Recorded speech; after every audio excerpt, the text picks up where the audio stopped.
TP. Chandrasekharan വധക്കേസ് പ്രതികളായ കൊടിസുനിയും അണ്ണൻ സിജിത്ത് എന്നിവരിൽ നിന്നുൾപ്പെടെ jail DIG MK Vinod Kumar കൈക്കൂലി വാങ്ങിയെന്ന് വിജിലൻസ് കണ്ടെത്തൽ. ലക്ഷങ്ങൾ കൈക്കൂലിപ്പണമായി DIGയുടെയും ഭാര്യയുടെയും അക്കൗണ്ടിലെത്തി. പണം വാങ്ങി തടവുകാർക്ക് അനധികൃതമായി സൗകര്യങ്ങൾ ചെയ്തെന്ന കണ്ടെത്തലിൽ ജയിൽ DIG MK വിനോദ് കുമാറിനെ സസ്പെൻഡ് ചെയ്യും. കൊടിസുനി, അണ്ണൻ സിജിത്ത് എന്നിവരിൽ നിന്നും ബന്ധുക്കളിൽ നിന്നും jail DIG MK Vinod Kumar കൈക്കൂലി വാങ്ങിയതിന്റെ തെളിവുകൾ വിജിലൻസിന് ലഭിച്ചു. സിജിത്തിനെ DIG വിളിച്ചതിന്റെ ഫോൺ രേഖകൾ ശേഖരിച്ചു. 10-ലധികം തടവുകാരിൽ നിന്ന് കൈക്കൂലി വാങ്ങിയെന്നും അനധികൃത പരോൾ അനുവദിച്ചെന്നുമാണ് കണ്ടെത്തൽ. ഒരു മാസത്തിനിടെ 30 ലക്ഷം മുതൽ 40 ലക്ഷം വരെ MK വിനോദ് കുമാറിന്റെയും ഭാര്യയുടെയും അക്കൗണ്ടിലെത്തി. പണം കൈമാറിയ പ്രതികൾക്ക് പിന്നീട് പരോൾ ലഭിച്ചു. ലഹരി ഉൾപ്പെടെ ജയിലിലേക്ക് കടത്താൻ സഹായിച്ചതായും സംശയിക്കുന്നു.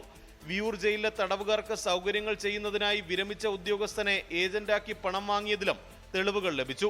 DIGക്കെതിരെ നടപടി ആവശ്യപ്പെട്ട വിജിലൻസ് മേധാവി മനോജ് എബ്രഹാം ഇന്ന് സർക്കാരിന് റിപ്പോർട്ട് നൽകും.